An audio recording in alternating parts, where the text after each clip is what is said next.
이거는 혼자 결정이 아니라 누군가의 작품 아니냐. 김지현 민정수석이 그런 인사기획통이기 때문에 서로 소통했을 까 어떤 추측을 하고요. 이원석 총장 같은 경우도 사실은 한동훈과 함께 윤석열의 왼팔 오른팔 이쯤 되는 사람인데, 그런데 용산에서 어디 감히 중전마마를 포도청에 부르겠다는 거냐라고, 그러니까 그런 조폭 조직에서 넘버 1이 넘버 2 제거할 때 넘버 한 5쯤 통해서 만약에 문재인 정부 시절에 이런 일이 일어났으면 검찰 게시판에 아마 난리가 나. 이런 거를 전문용어로 깨갱이라고 합니다. 스스로 국민의힘 위성정당 비슷하게 지금 행동하거든요.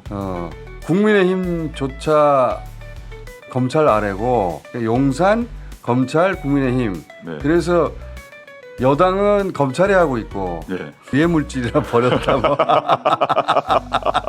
김건희 씨는 술을 안 마시는 거 제가 알고 있습니다. 화장품은 안 쓴다면서 왜 뜯었어요? 그러니까.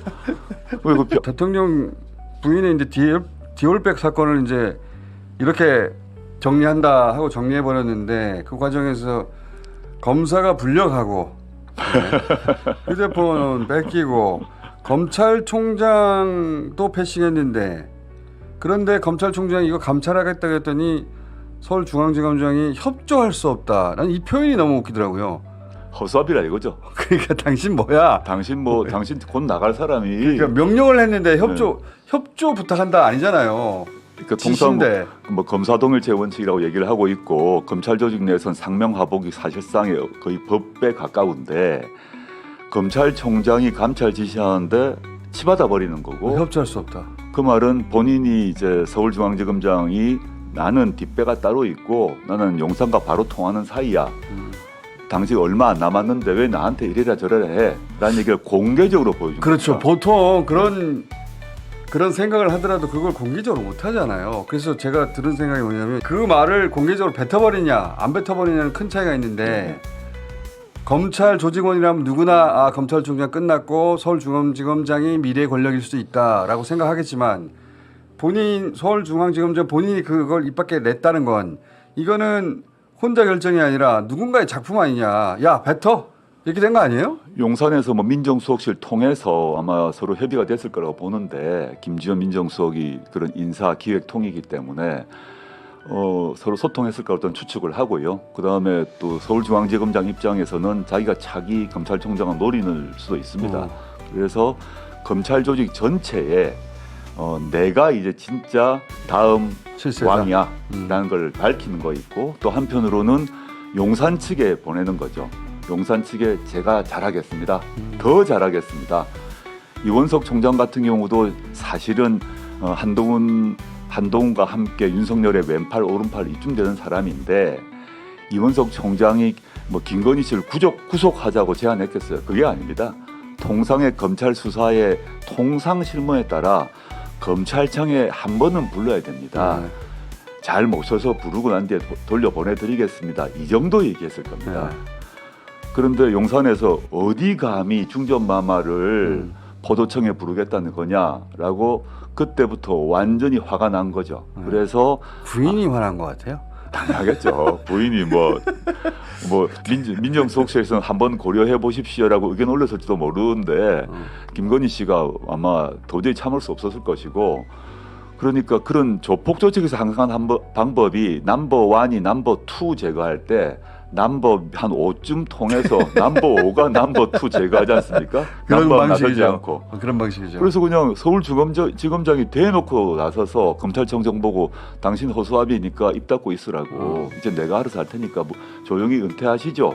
이 말을 공개적으로 해버린 거죠. 그 말이 있고 나서 검찰총장이 그러면 대노하면서 뭘 해야 되는데 아무것도 없어요. 꼼짝도 못하고, 저는 검찰총장이야 원래 이 사람이야 이제 눈치 보는 사람이니까 그렇다 치더라도 정말 한심하게 느낀 거는, 만약에 문재인 정부 시절에 이런 일이 일어났으면 검찰 게시판에 아마 난리가 났을 겁니다. 하극상이라고 그러고, 우리 검찰총장님 수호하자 그러고, 용산 대통령실 막 비난하고, 그렇겠죠. 우리 검찰총장님을 지켜야 합니다. 검찰의 독립 지켜야 합니다. 한 명도 글을 안 올려요. 한 명도. 이런 거를 전문용어로 깨갱이라고 합니다. 꼬리를 내린 거죠. 깨갱이라고. 네. 이쪽에서 저쪽으로 권력이 넘어가고 있구나. 그냥 지켜보고 있는 것이고 네네. 독립이니 뭐니 이런 말 안 하잖아요. 아무도 지금. 아무도 말하지 않고 네. 그 김건희 씨 소환 건 같은 경우도 그 실제 뭐 소환이 아니지 엄격히 의한 방문 조사인데 과거 그 검찰총장에서 이런 일이 있었으면 검찰이 가만 안 있을 겁니다. 그렇죠. 왜 검찰청에 소환 안 했느냐?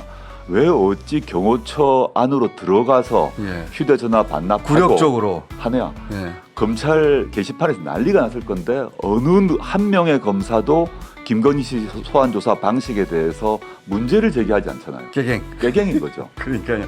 그래놓고 무슨 독립을 얘기하고 공정을 얘기합니까? 부끄러운 줄 알아야죠. 그러니까 저는 검찰이라는 대검찰청이라는 조직인데 문을 닫을 때가 된 것 같습니다. 기소청으로 가자는 네, 거죠. 가야 되는 거고 수사의 공정성, 엄격성을 유지하고 난 뒤에 그 다음에 검찰이 정치 권력에 대해서 우리 개입하지 마라 말을 해야 되는데 일단 수사의 공정성, 엄정성이 아예 없고 스스로 국민의힘 위성정당 비슷하게 지금 네. 하거든요. 그러면 수사권을 가질 이유가 없죠. 지금 한편은 저는 그런 얘기도 합니다. 국민의힘조차 검찰 아래고 용산 검찰 국민의힘. 네. 그래서 여당은 검찰이 하고 있고 네.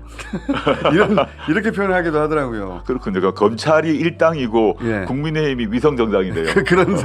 그런 셈이죠. 왜냐하면 예. 검찰 탄핵한다 그러면 국민의힘이 득달같이 나와가지고 검찰 변호하잖아요. 예. 검찰이 자기 변호를 하는 게 아니고. 글쎄 말입니다. 그래서 저는 이제 이게 지금 지배 정당이 여권의 집권당이 한 개가 아니라 두 개인 형국이고 실제 대통령이기 이전에 왕 검찰총장처럼 생각하고 행동하거든요. 네. 그러다 보니 조직에서 검찰총장으로서의 자기 규정하고 대통령, 특히 민주공화국의 대통령으로서의 자기 규정 속에서 검찰총장으로서의 성격이 더 강한 거죠. 본인은 아직도 검찰총장도 견인만 한다고 생각하는 것 같아요.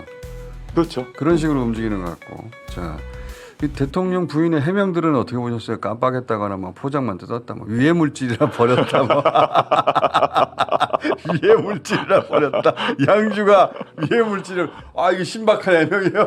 좀 대단하다 생각이 들고요. 네. 뭐 너무 잘 아시겠지만 맨 처음에는 저게 대통령 기록물이라고 했지 않습니까? 그렇죠. 그러니까 제가 이 자리에 와서 절대 법적으로 대통령 기록물 부산 기록물이 될 수가 없다는 얘기를 했습니다. 근데 거기도 엄격결의 기록물이라고 했다가 그 말은 왜 그랬나 하면 저 실물을 보여주기 싫었던 겁니다. 그래서 기록물이라고 해야 바로 기록물 규정에 따라서 봉해지거든요. 알고 봤더니 다 뜯었어요 일단. 네. 예. 근데 포장은 뜯었다는 거 아닙니까? 예. 벗다가 다시 덮었다는 거 아닙니까? 마음에 안 들었나 봐요. 디자인이 마음에 안 들었거나 색깔이 마음에 안 들을 수 있죠. 근데 기록물이 아니란 것은 법상 명백합니다. 예. 그래서 이거 대통령 기록물로 분류가 안 되는 걸 알았어요, 사후적으로. 그래서 지난 운영위원회 때 비서실장이 기록물로 아직 분류가 안 되었습니다라고 지정 안 말을 됐다. 한 거죠. 예. 내부적으로 바보가 아니면 법률가 입장에서는 대통령 기록물 법만 보면 아니란 걸 알아요. 근데 실수를 한 겁니다. 그럼 해결하려면 어떻게 되느냐? 누가 책임져야 되는 거죠. 그러면 이제 김건희 씨를 보좌하는 행정관이 제 깜빡. 실수입니다. 네, 깜빡. 라고 정리를 했고 그 행정관은 오랫동안 코바나 콘텐츠에서 김건희 씨를 위해서 봉사했던 분 아닙니까? 그렇게 정리한 것 같고요. 근데 이게 이제 웃긴 게 제일 웃긴 거는 뭐 우리 코미디입니다만은 책은 다 버리고 그 백은 가져갔다는 거 아닙니까? 그렇죠. 그것도 행정관 실수라고 정리를 한 거고 그다음에 양주 문제가 저는 아주 가장 어려웠을 거라고 봐요. 네. 맨 마지막에 나왔어요. 네, 해명이. 양주도 비싼 양주이기 때문에 네. 양주를 폐기했다고 했는데 폐기했다는 얘기는 그 우리가 말하는 부엌에 있는 그 싱크대 개수대 그걸 다 버렸다 이런 얘기인데 저 생각에는 그 아크로비스타에 사시는 분이 그 술을 싱크대에 버리셨지는 않았을 것 같아요. 그래서 폐기의 장소가 인체 아니냐 인체 밖이냐의 문제를 따져야 되는데 그걸 지금 증거가 없는 겁니다. 병이 없으니까. 그러니까 저 해명이 제일 웃겼습니다. 위해 물질을 폐기했다. 그 정도 위해 물질이면 대통령 네. 경호처가 통과시키지도 말았어야 되는 거잖아요. 네네. 궁색한 해명인데 이거 아무도 믿지 않을 해명이죠, 사실은. 저는 제일 이게 사후적 해명이고 웃기다고 하는 게 디올백이 나왔을 때 막 공격이 있었지 않습니까? 그러면 지금 몇 개월 지나고 가는데 저런 해명을 하는데 바로 다음 날에 행정관이 나와서 제가 실수했습니다. 그랬으면 그리고 됐죠. 비서실 관계자가 백을 들고 나와서 안 네. 썼습니다. 그러면 돼요. 다 끝났죠, 그러면. 네. 지금 몇 개월 뒤에 했던 말을 그때 하루 이틀 뒤에 하면 돼요.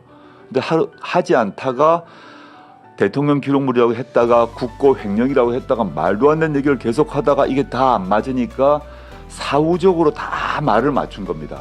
디올백 문제는 뒤에 상품 번호가 있거든요. 네. 번호도 확인해야 되고 그 다음에 양주 같은 경우는 양주병이 사라진 거죠. 그럼 사라진 거죠. 누가 마셨지 문제가 남지 누가 않습니까? 마셨지? 김건희 씨는 술을 안 마시는 거 제가 알고 있습니다. 그럼 이 술을 누가 마셨지? 이런 문제를 다 종합적으로 해결해야 되니까 또 화장품도 있지 않습니까? 화장품. 화장품은 안 어떻게 쓴다면서 했지? 왜 뜯었어요? 그러니까 그 화장품 변명도 너무 웃긴 게 그 변호인이 공개한 겁니다만 미국에 있는 할인 매장에서 구매한 것이라서 받아도 되는 줄 알았다라고 했는데 제가 미국 생활 좀 했습니다. 미국 할인 매장 코스코에서 샤넬 화장품을 판다는 얘기를 잘 확인을 못 하겠어요. 샤넬은 그런 아울렛에 나오지 않습니다. 글쎄 말입니다. 제가 그 회사 정책상 그래서 할인 매장에서 구매해서 이게 싸게 구매했기 때문에 내가 봐도 되는 줄 알았다는 얘기도 매우 궁색합니다. 공세하죠. 그래서 하여튼 사후적으로 다 맞추려고 지금 받은 물품이 디올백만 있는 게 아니다 보니까 다 맞춘 것 같습니다.